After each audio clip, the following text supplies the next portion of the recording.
Hi, I'm Bill Woodruff.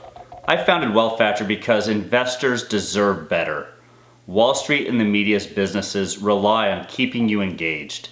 This focus on the short run is more likely to hurt you than help.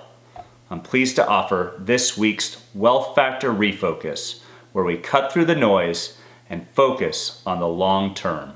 Last week, we looked at the dynamics of yearly returns and intra-year declines.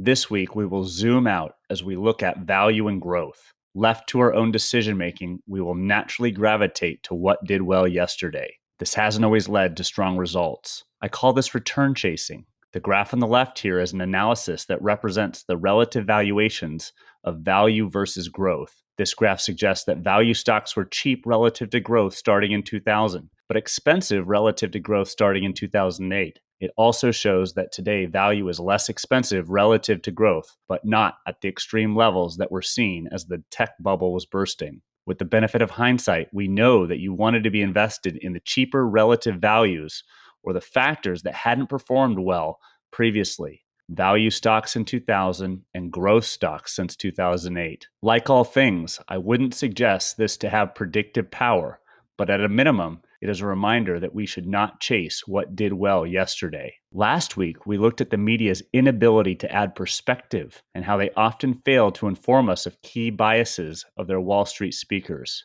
This week, I want to focus on how our minds work when we consume media. We tend to gravitate toward media that we are predisposed to believing or that reinforces what we already think is going to happen. A current example, there are plenty of people that believe in media to support the idea that the market will decline materially going forward because of the coronavirus impact to the economy. As always, while this may be true, it is equally likely that the opposite will occur.